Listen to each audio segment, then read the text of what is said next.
Taste and see the Lord. എപ്പോഴും നമ്മൾ taste ചെയ്തതിന് മാത്രം നോക്കാനാണ് കർത്താവ് പറയുന്നത്. Not see and taste. Seeing എന്ന് പറഞ്ഞാൽ അതിനെ മനസ്സിലാക്കുക എന്ന് മാത്രമേ ഉള്ളൂ. എന്നാൽ ടേസ്റ്റ് എന്ന് പറഞ്ഞാൽ എക്സ്പീരിയൻസ് ആണ്. ഈ ദിവസങ്ങളിൽ കർത്താവിനോടൊപ്പം എക്സ്പീരിയൻസ്ഡ് ആയി നടക്കാനാണ് ദൈവം ആഗ്രഹിക്കുന്നത്. Beauty from ashes, taste and see the Lord. പ്രിയ ദൈവവേദിലെ, കർത്താവ് നിന്നെ ഒത്തിരി സ്നേഹിക്കുന്നു. കർത്താവിനെ സ്നേഹിക്കുവാൻ ആഗ്രഹിക്കുന്ന ദൈവവേദിന് വേണ്ടിയിട്ടുള്ളൊരു മെസ്സേജാണിത്. ആദ്യം കർത്താവിനെ മനസ്സിലാക്കുക എന്നല്ല, ആദ്യം കർത്താവിനെ വിശ്വസിക്കുക. അനുഭവം നമ്മുടെ ജീവിതത്തിൽ വരുമ്പോൾ ദർശനങ്ങൾ തുറക്കപ്പെടും. Faith open spiritual sight. കർത്താവിനെ സ്നേഹിക്കുവാൻ ആഗ്രഹിക്കുന്ന ഓരോ ദൈവ പൈതലിനോടും ദൈവം എന്ന് പറയുവാൻ ആഗ്രഹിക്കുന്നത് taste and see the Lord. നമ്മുടെ മാതാവ് പ്രാർത്ഥിച്ചതുകൊണ്ടോ നമ്മുടെ പാസ്റ്റർ പ്രാർത്ഥിച്ചതുകൊണ്ടോ നമുക്ക് പകരക്കാരാകാൻ പറ്റത്തില്ല. നമ്മളുടെ പ്രാർത്ഥന നമ്മൾ തന്നെ പ്രാർത്ഥിക്കണം. നമ്മുടെ ആത്മാവാണ് വിടുവിക്കപ്പെട്ടത്. നമ്മുടെ ആത്മാവാണ് പിതാവിനോട് ചേർന്നിരിക്കേണ്ടത്. യോബിൻ്റെ പുസ്തകം 42-ാം അധ്യായത്തിൻ്റെ 5-ാം വാക്യം, ജോബ് ചാപ്റ്റർ 42:5. അവൻ കേട്ടു, പക്ഷേ അവൻ്റെ കണ്ണുകൊണ്ട് ഇപ്പോഴാണ് അവൻ മനസ്സിലാക്കുന്നത്. ദൈവത്തിനെ ടേസ്റ്റ് ചെയ്തപ്പോഴാണ്, ആ സഫറിങ്ങിലൂടെ കടന്നുപോയപ്പോൾ, ആ എൻകൗണ്ടറിലൂടെ കടന്നുപോയപ്പോഴാണ് റെവലേഷൻ ലഭിച്ചത് യോബിന്. ബിഫോർ സഫറിങ് ഇൻഫർമേഷൻ മാത്രമേ യോബിനുണ്ടായിരുന്നുള്ളൂ. എന്നെ കേൾക്കുന്ന ദൈവപൈതലേ, ആഫ്റ്റർ എൻകൗണ്ടർ ദൈവവുമായിട്ടുള്ള അവൻ ആഴത്തിലേക്ക് ഇറങ്ങി ഓരോ കഷ്ടത്തിലും ആ ദൈവത്തെ തന്നെ മുറുകെ പിടിച്ചപ്പോൾ അവന് ലഭിച്ച റെവലേഷനാണ്, ഞാൻ മുൻപ് കേട്ടറിഞ്ഞു, ഇപ്പോൾ ഞാൻ അവനെ അനുഭവിക്കുന്നു, അറിയുന്നുവെന്ന്. കേട്ടുകേൾവി മാത്രമായിരുന്നു മുന്നേ ഉള്ളത്. അത് തലയിലിങ്ങനെ ഇരിക്കും.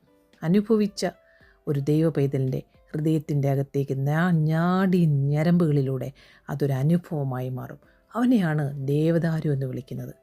പലപ്പോഴും ദേവദാരു എന്ന് വിളിക്കുവാൻ ആഗ്രഹിക്കുന്ന ദൈവപൈതലേ, വിശ്വാസം കേൾവിയാലും കേൾവി ക്രിസ്തുവിൻ്റെ വചനത്താലും വരുന്നു. ആ വചനം നമ്മുടെ ഉള്ളത്തിൽ അനുഭവത്തിലൂടെ അലിഞ്ഞു ചേരുമ്പോഴാണ് അതിൻ്റെ അകത്തൊരു ബ്യൂട്ടി ഉണ്ടാകുന്നത്. 1 പത്രോസിൻ്റെ ലേഖനം 2-ാം അധ്യായത്തിൻ്റെ 3-ാമത്തെ വാക്യത്തിൽ പറയുന്നു, കർത്താവ് ദയാലുവെന്ന് നിങ്ങൾ ആസ്വദിച്ചിട്ടുണ്ടല്ലോ. കർത്താവ് ദയാലുവെന്ന് നിങ്ങൾ ഒരിക്കൽ ആസ്വദിച്ചിട്ടുണ്ടെങ്കിൽ പിന്നെ പാപത്തിലേക്ക് നിങ്ങൾക്ക് പോകാൻ കഴിയുകയില്ല. ആ ആത്മദാഹം, ആത്മഭാരം, ആ ജീവനദി നമ്മളിലൂടെ പുറപ്പെടട്ടെ. നമ്മൾ യോഹന്നാൻ 6-ാം അധ്യായത്തിൽ യേശു കർത്താവിൻ്റെ ശിഷ്യന്മാർ യേശുവിനോട് പറയുന്നുണ്ട്, നിൻ്റെ കൂടെ ആര് നടക്കും? എത്ര കഠിനമായ വാക്ക്. യേശു പറഞ്ഞു, ഇത് ഇടുക്കുവാതിലാണ്. ഇതിലൂടെ എല്ലാവരും കടന്നു വരും. പക്ഷേ അപ്പം തിന്ന് തൃപ്തരായി കഴിയുമ്പോൾ അവർക്ക് ഇടുക്കുവാതിൽ ഇഷ്ടമില്ല, അവർക്ക് അപ്പം മാത്രം മതി. എന്നാൽ അപ്പം കൊണ്ട് മാത്രമല്ല, ആ ഇടുക്കു വഴിയിലൂടെ നടക്കുന്നവൻ മാത്രമേ അവനോട് ചേർന്ന് നടക്കുവാൻ ആഗ്രഹിക്കുമ്പോൾ, അവനോട് അടുത്ത് വരുമ്പോൾ നമ്മളെ ചില ഇടുക്കു വഴികളിലൂടെ കൊണ്ടുപോകും. നമ്മുടെ സെൽഫിനെ ഉടയ്ക്കാനാണ്, നമ്മുടെ സ്വഭാവത്തെ ഉടയ്ക്കാനാണ്, അവൻ്റെ സ്വഭാവം നമ്മളിലേക്ക് അനുരൂപമാക്കാനാണ്. കഷ്ടങ്ങൾ വരുമ്പോൾ നമ്മളതാണ് ഓർക്കേണ്ടത്. ഞാൻ ബാംഗ്ലൂരിലേക്ക് കഴിഞ്ഞ വർഷം മാർച്ചിൽ പോയപ്പോൾ എന്നെ ഓർഡൈൻ ചെയ്ത പാസ്റ്ററിൻ്റെ വൈഫ് എന്നെ ആദ്യമായി കാണുമ്പോൾ പറഞ്ഞു, നിങ്ങളുടെ യൂട്യൂബ് ചാനൽ ഞാൻ കാണാറുണ്ട്, എനിക്ക് ഭയങ്കര ഇഷ്ടമാണ്. പക്ഷേ എനിക്കിഷ്ടമില്ലാത്ത ഒരു കാര്യം, നിങ്ങൾ ആർക്കും വേണ്ടി പ്രാർത്ഥിക്കത്തില്ല എന്ന് പറയുന്നതാണ്. ഞാൻ പറഞ്ഞു, ഞാൻ പറയുന്നത് അവരുടെ ആത്മീയമായ കാഴ്ചപ്പാടിനും അകത്തെ മനുഷ്യൻ ബലപ്പെടുവാനായിട്ടും ദൈവത്തോട് ചേർന്ന് നടക്കുവാനുമായിട്ടുമാണ് ഞാൻ പ്രാർത്ഥിക്കുന്നത്. ഭൗതികമായ ഒരു വിഷയത്തിന് വേണ്ടി പ്രാർത്ഥിക്കാനിരിക്കുന്ന ഒരു വ്യക്തിയല്ല ഞാൻ. അതാണ് എൻ്റെ വിഷയം. Taste and see the Lord എന്ന് പറയുമ്പോൾ, അവനെ ടേസ്റ്റ് ചെയ്ത് കഴിയുമ്പോൾ, അവൻ്റെ ഇഷ്ടം നമ്മൾ മനസ്സിലാക്കുമ്പോൾ അതിനനുസരിച്ചേ പിന്നെ നമ്മൾ നടക്കുകയുള്ളൂ. മനുഷ്യർ നമ്മളെ തള്ളിക്കളയും. അനേകർ യേശു കർത്താവിനെ വിട്ടുപോയി. പക്ഷേ ചോസന് ഓടിപ്പോകാൻ കഴിയുകയില്ല. ഇന്ന് നിങ്ങൾ എൻ്റെ ഈ ശബ്ദം കേൾക്കുന്നുവെങ്കിൽ you are chosen. Hallelujah. So ദാവീദ് സങ്കീർത്തനം 34-ാം അധ്യായത്തിൻ്റെ 8-ാമത്തെ വാക്യത്തിൽ ഒരു ഭയങ്കര ജീവിതത്തിൽ ഒത്തിരി ഡീപ്പ് ലോസിലൂടെ ദാവീദ് കടന്നു പോകുമ്പോൾ, ഭയം കൊണ്ട് തന്നെത്താൻ ഒളിച്ചിരിക്കുമ്പോൾ അദ്ദേഹം പറയുന്നതാണ് taste and see the God. ജീവിതം കയ്പായപ്പോഴും കർത്താവിൻ്റെ നന്മയാണ് വർണ്ണിക്കുന്നത് ദാവീദ്. നമുക്ക് നമ്മുടെ കഷ്ടകാലത്തിൽ കർത്താവിൻ്റെ നാമത്തെ ഉയർത്താൻ പറ്റുന്നുണ്ടോ? അതാണ് beauty from ashes. Once you taste God's presence the world loses its attraction. പത്രോസിൻ്റെ 1 പത്രോസ് 2:3 അത് തന്നെയാണ്. Now that you have tasted that the Lord is good. ഒരിക്കൽ അനുഭവം ദൈവത്തെ അനുഭവിച്ചാൽ ലോകത്തിൻ്റെ രുചി നമ്മളിൽ നിന്നും കുറഞ്ഞുകൊണ്ടേയിരിക്കും. ലോകം ചെറുതാകും, കർത്താവ് നമ്മളിൽ വലുതാകും. അങ്ങനെയാണ് അവൻ്റെ സ്വഭാവത്തോട് നമ്മൾ അനുരൂപമാകുന്നത്.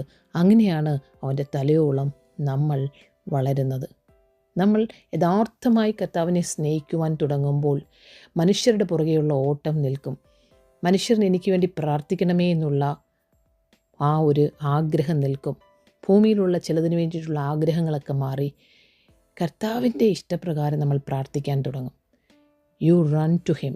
സങ്കീർത്തനം 34:8 അതാണ് പറയുന്നത്. Blessed is the one who take refuge in him. അവനിൽ ആശ്രയിക്കുന്ന മനുഷ്യൻ ഭാഗ്യവാൻ. ഇന്ന് എനിക്ക് നിങ്ങളോട് പറയുവാനുള്ളത്, കേട്ടറിഞ്ഞുള്ള അറിവല്ല ക്രിസ്ത്യ ജീവിതം, അനുഭവമാണ് ക്രിസ്ത്യ ജീവിതം. രുചിച്ചു നോക്കുക, കർത്താവ് നല്ലവനാണ്. കർത്താവ് നല്ലവനെന്ന് പറഞ്ഞിട്ട് രുചിച്ചു നോക്കുകയല്ല, രുചിച്ചു നോക്കിയിട്ട് നിങ്ങൾ പറയണം കർത്താവ് നല്ലവനെന്ന്. അതാണ് ബ്യൂട്ടി ഫ്രം ആഷസ് എന്ന് പറയുന്നത്. രുചിച്ചു നോക്കുമ്പോൾ അനുഭവത്തിലൂടെ നമ്മളെ കടത്തിവിടും. നമ്മളെ അനേക അനുഭവങ്ങളിലൂടെ കടത്തിവിട്ടെങ്കിൽ മാത്രമേ നമ്മളുടെ സ്വഭാവങ്ങളെ കുറയ്ക്കുവാനും കർത്താവിൻ്റെ സ്വഭാവത്തെ നമ്മളിലേക്ക് അനുരൂപമാക്കുവാനും സാധിക്കുകയുള്ളൂ. നമുക്കെല്ലാവർക്കും അറിയാം, ഉൽപ്പത്തി പുസ്തകം 5-ാം അധ്യായത്തിൻ്റെ 1-2 വാക്യങ്ങളിൽ ആദമിൻ്റെ ജീനിയോളജി എഴുതുമ്പോൾ, അവരുടെ ഉത്ഭവത്തെക്കുറിച്ച് എഴുതുമ്പോൾ അവിടെ എഴുതിയിരിക്കുന്നു, ദൈവം മനുഷ്യനെയാണ് സൃഷ്ടിച്ചത്, ഹ്യൂമനെ സൃഷ്ടിച്ചു, അവർക്ക് ആദമെന്ന് പേരിട്ടുവെന്ന്. അപ്പോൾ ദൈവം ആഗ്രഹിച്ച ആ പാറ്റേൺ നഷ്ടപ്പെട്ടു പോയപ്പോൾ പുതിയ നിയമത്തിൽ ക്രിസ്തുയേശുവിലൂടെ നമ്മെ സ്വതന്ത്രമാക്കുന്നു. കർത്താവ് നമ്മളെ സ്വതന്ത്രമാക്കുന്നു. ഗലാത്യ ലേഖനം 4-ാം അധ്യായത്തിൻ്റെ താഴോട്ടുള്ള വാക്യങ്ങളിൽ ഇപ്രകാരം എഴുതിയിരിക്കുന്നു, ക്രിസ്തു യേശുവിലൂടെ നമ്മെ സ്വതന്ത്രരാക്കി. എന്നും പുരുഷനും ഒന്നുമില്ലാതെ 4-ാം വാക്യം മുതൽ, എന്നാൽ കാലസമ്പൂർണത വന്നപ്പോൾ ദൈവം തൻ്റെ പുത്രനെ സ്ത്രീയിൽ നിന്ന് ജനിപ്പിച്ചവനായി ന്യായപ്രമാണത്തിന് കീഴ് ജനിച്ചവനായി നിയോഗിച്ചത് അവൻ ന്യായപ്രമാണത്തിൽ കീഴുള്ളവരെ വിലയ്ക്ക് വാങ്ങിയിട്ട് നാം പുത്രത്വം പ്രാപിക്കേണ്ടതിന് തന്നെ. നിങ്ങൾ മക്കളാകൊണ്ട് അബ്ബാ പിതാവേ എന്ന് വിളിക്കുന്ന സ്വപുത്രൻ്റെ ആത്മാവിനെ ദൈവം നമ്മുടെ ഹൃദയങ്ങളിൽ അയച്ചു. അങ്ങനെ ഇനി നമ്മൾ ദാസരല്ല, പുത്രന്മാരത്രേ. പുത്രനെങ്കിലോ ദൈവഹിതത്താൽ അവകാശിയുമാകുന്നു. അവൻ നമ്മെ സ്വാതന്ത്ര്യത്തിനായിട്ട് ക്രിസ്തു നമ്മെ സ്വതന്ത്രമാക്കി. ആകയാൽ ഉറച്ചു നിൽക്കുവിൻ, അടിമനുഖത്തിൽ പിന്നെയും കുടുങ്ങിപ്പോകരുതെന്ന് 5-ാം അധ്യായത്തിൻ്റെ 1-ാം വാക്യത്തിലും പറയുന്നു ഗലാത്യ ലേഖനം. അങ്ങനെയെങ്കിൽ ക്രിസ്തുവിൽ സ്ത്രീയും പുരുഷനുമില്ലാതെ അവൻ ഹ്യൂമനെ, ഒരു മനുഷ്യനെ സൃഷ്ടിച്ചുവെങ്കിൽ ആ മനുഷ്യൻ ദൈവത്തിൻ്റെ ഇഷ്ടങ്ങളെ അറിഞ്ഞ് അവൻ്റെ പദ്ധതികളെ ചെയ്ത് സിംഹത്തിൻ്റെ വായിൽ നിന്നും അനേകരെ വിടുവിക്കുവാൻ കർത്താവ് നമ്മളെ സഹായിക്കണം. പഴയ നിയമത്തിൽ നമ്മൾ ആണുങ്ങളാണ് ഇമ്പോർട്ടൻസ് എന്ന് പറയുമ്പോൾ, ക്രിസ്തുവിൽ പുതിയ നിയമത്തിൽ ക്രിസ്തു നമ്മെ സ്വാതന്ത്ര്യം വരുത്തിയെങ്കിൽ ഇനി നമ്മൾ ഓരോ സഹോദരന്മാരും ഒരുപോലെ വിളിയും തിരഞ്ഞെടുപ്പുമുള്ളവർ അവനവന് ലഭിച്ച കൃപയ്ക്കനുസരിച്ച് മുന്നോട്ട് യാത്ര ചെയ്യേണ്ട സമയമാണ്.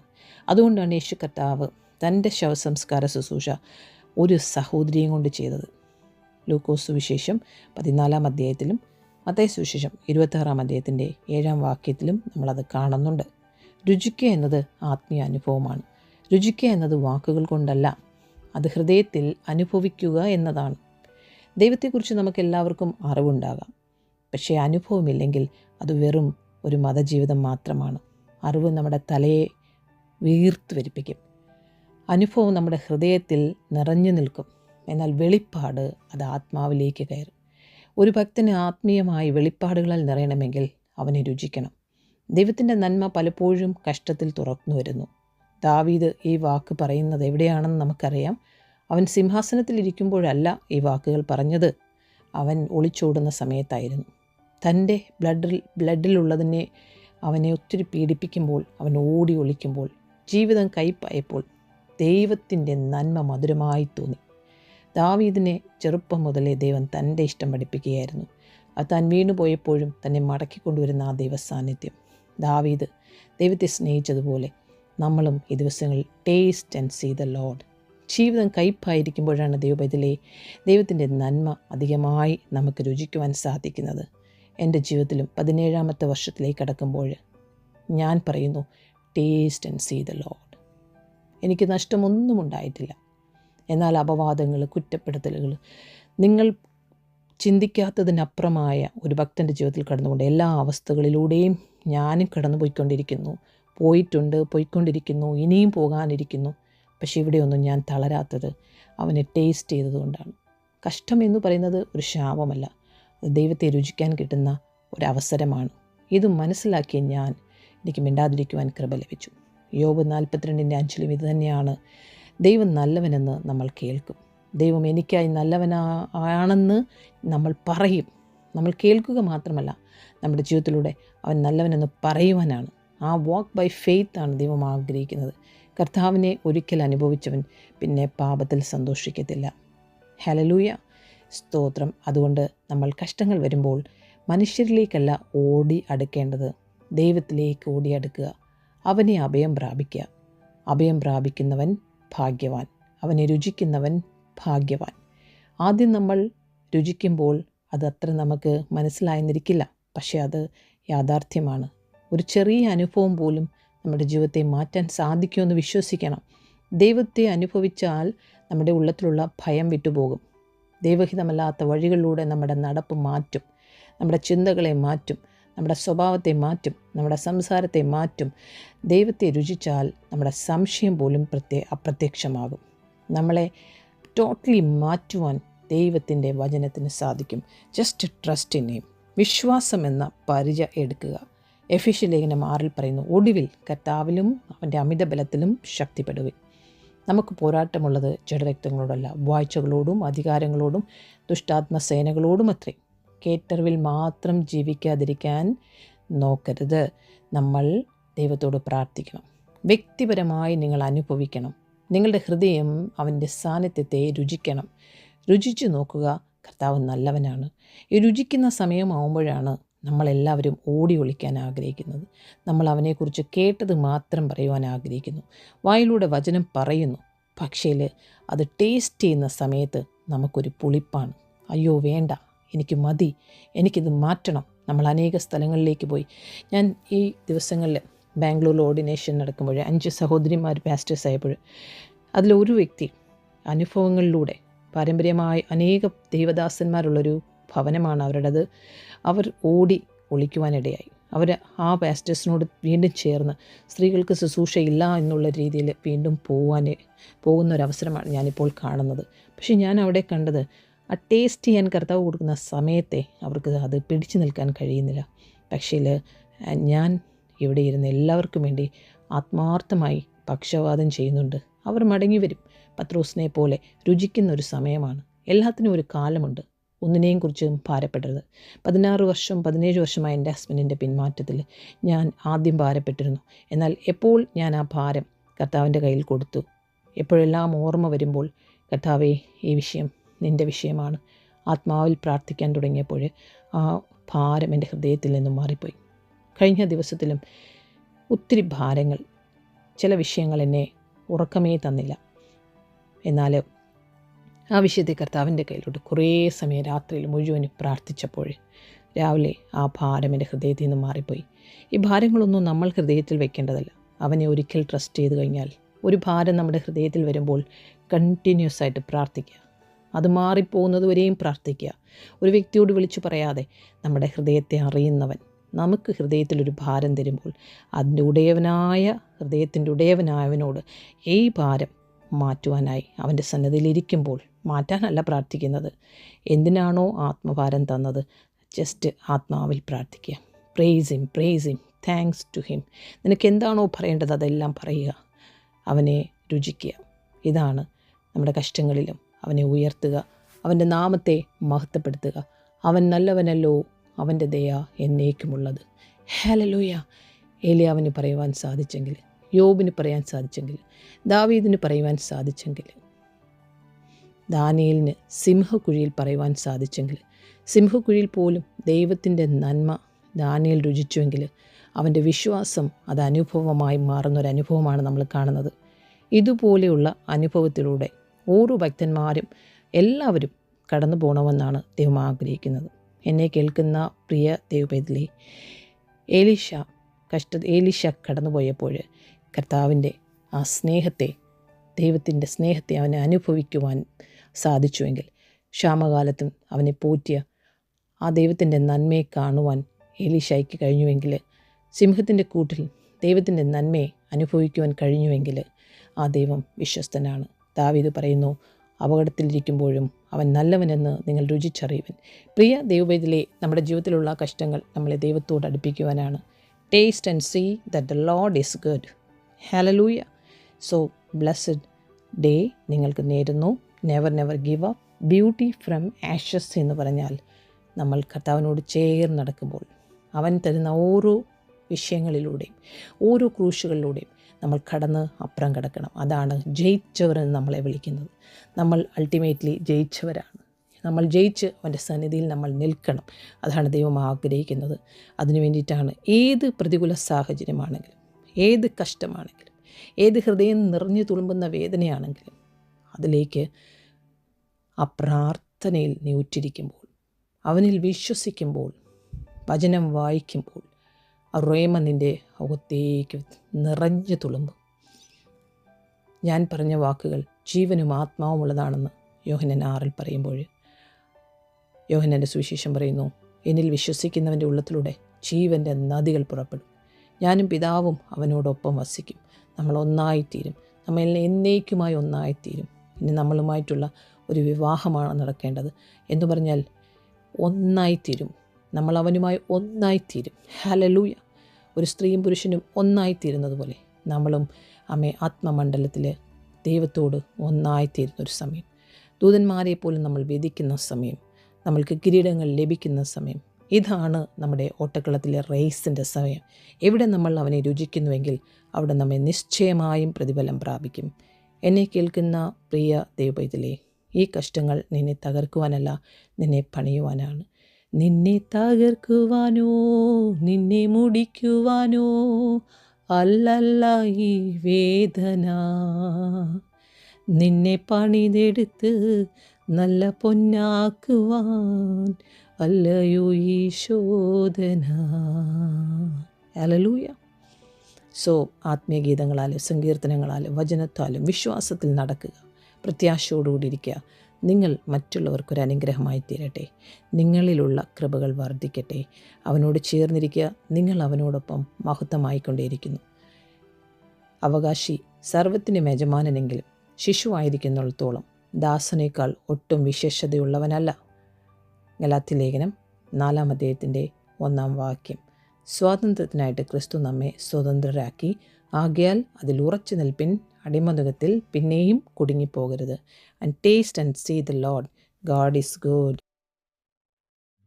സ്നേഹത്തിലൂടെ കർത്താവിനെ സ്നേഹിക്കുമ്പോൾ നമ്മുടെ ഉള്ളത്തിലൂടെ കോഫിക്കകത്ത് കഫ്ത കോഫി ഒഴിച്ച് കുറേ സമയം കഴിയുമ്പോൾ അതിൽ ഊറി അതിൻ്റെ എസൻസ് വരുന്നത് പോലെ കർത്താവിലൂടെ നടക്കുമ്പോൾ അവൻ്റെ സ്നേഹം നമ്മളിൽ വർദ്ധിക്കും. ആ സ്നേഹത്തിലൂടെ ലഭിക്കുന്ന പരിജ്ഞാനമാണ് ദൈവത്തിന് ആവശ്യം നമ്മളിൽ.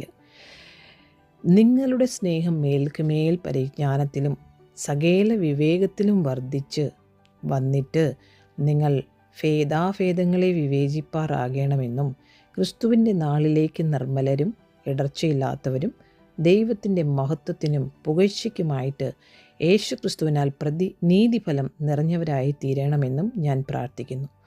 ഫിലിപ്പിയ ലേഖനം 1-ാം അധ്യായത്തിൻ്റെ 9-ാം വാക്യം.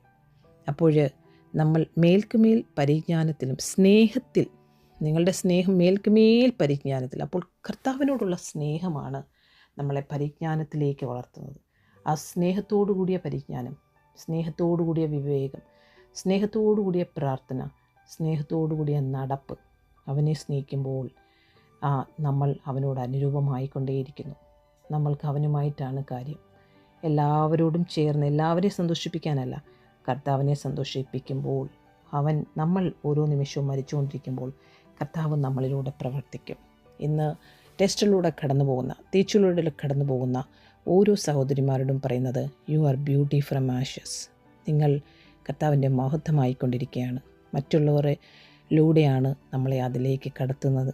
നമ്മുടെ ഭർത്താവ്, മക്കൾ, നമ്മുടെ സഹോദരങ്ങളൊക്കെ നമ്മളെ കുത്തുന്നുവെങ്കിൽ, വേദനിക്കുന്നുവെങ്കിൽ, പരിഹസിക്കുന്നുവെങ്കിൽ, നമ്മളെ വെടക്കാക്കുന്നുവെങ്കിൽ, നീ ആരാണ് ക്രിസ്തുവിലെന്ന് നീ അറിയാൻ വേണ്ടിയിട്ടാണ്. ആ ഒരു വിശ്വാസത്തിൽ നീ നടക്കാൻ വേണ്ടിയിട്ടാണ്.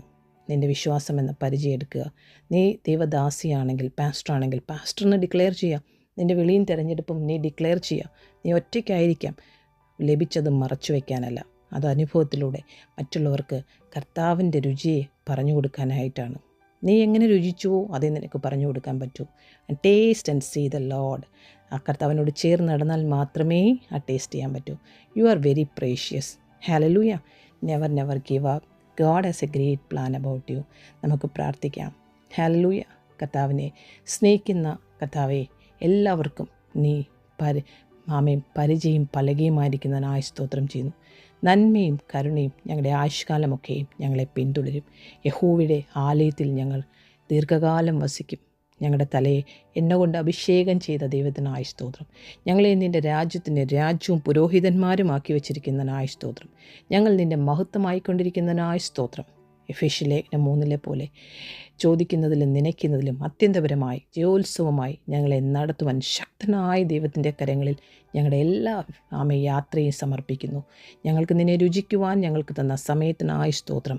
ഞങ്ങളുടെ അവസാനം വരെയും ഞങ്ങൾ നിന്നോട് ചേർന്നിരുന്നു കൊണ്ട് നടക്കുവാൻ, ഏത് പ്രതികൂല സാഹചര്യത്തിലും മനുഷ്യനിൽ ആശ്രയിക്കാതെ നിന്നിൽ തന്നെ ആശ്രയിക്കുവാൻ, നിൻ്റെ ആത്മാവിൽ നടക്കുവാൻ, ഓട്ടം തികയ്ക്കുവാൻ ഞങ്ങളെ സഹായിക്കണമേ എന്ന് പ്രാർത്ഥിക്കുന്നു. സ്നേഹത്തോടുകൂടിയ പരിജ്ഞാനവും വിവേകവും ഞങ്ങളിൽ വർദ്ധിക്കട്ടെ. അറിവിനാലുള്ളതല്ല, രുചിച്ചിട്ട് കിട്ടുന്ന ആ ജ്ഞാനവും വിവേകവും ഞങ്ങളിൽ വർദ്ധിക്കട്ടെ. ഞങ്ങളുടെ ബുദ്ധിയെ തുറക്കുന്ന ദൈവത്തിനായ സ്തോത്രം. ജ്ഞാനത്തിലും വിവേകത്തിലും ഞങ്ങളെ നടത്തുന്നതിനായ സ്തോത്രം. ഹല്ലേലൂയ. 5 വൻകരകളിലുമുള്ള എല്ലാ സഹോദരന്മാരും വിശ്വാസത്തോടുകൂടിയ ആ taste and see the Lord എന്ന് പറയുവാൻ, കഷ്ടത്തിലും ദൈവം നല്ലവനെന്ന് പറയുവാൻ അവരുടെ ഹൃദയങ്ങൾ, മനസ്സുകൾ തുറക്കപ്പെടട്ടെ. God has a great plan about you. യേശുവിൻ്റെ നാമത്തിൽ ആമേൻ. Never never give up. God has a great plan about you. God bless you. നിങ്ങൾ കർത്താവിനെ ഒത്തിരി സ്നേഹിക്കുന്നു എന്ന് എനിക്കറിയാം. എൻ്റെ ഫോൺ നമ്പർ 00971557079 ശുശ്രൂഷയിൽ നിങ്ങളെയും ദൈവം വിളിക്കുന്നു. നിങ്ങൾ ഹല്ലേലൂയ, നിങ്ങൾക്കൊരു കോളിംഗ് ഉണ്ടെന്ന് നിങ്ങൾക്ക് വിശ്വാസമുണ്ടെങ്കിൽ നിങ്ങൾക്ക് എനിക്ക് മെസ്സേജ് അയക്കാം. ഹല്ലേലൂയ. ജൂലൈയിൽ നടക്കുന്ന നമ്മുടെ മീറ്റിങ്ങിൽ ഓർഡിനേഷൻസ് ഉണ്ട്. അവിടെ നിങ്ങളെ സ്വാഗതം ചെയ്യുന്നു. God bless you. Take care. Never give up. ഓടുകയില്ല ജീവഭാണ്ഡത്തിൽ, അതു ഭദ്രമത്രേ. നിന്റെ ന്യായം മറിക്കുവാൻ കഴിയുകയില്ല. നിന്റെ നീതി പ്രഭാതം പോൽ വിളങ്ങി വരും. ശത്രുവോടി ഒളിപ്പിടം തേടുന്ന നാൾ നീയാഹിൽ വിശ്രാമം പ്രാപിച്ചിടും. ശത്രുവോടി ഒളിപ്പിടം തേടുന്ന നാൾ നീയാഹിൽ വിശ്രാമം പ്രാപിച്ചിടും. നന്മ പ്രാപിക്കും, തിന്മ തൊടുകയില്ല. നിന്റെ യാത്രയിൽ ഖേദം വരികയില്ല. നന്മ പ്രാപിക്കും, തിന്മ തൊടുകയില്ല. നിന്റെ യാത്രയിൽ ഖേദം വരികയില്ല.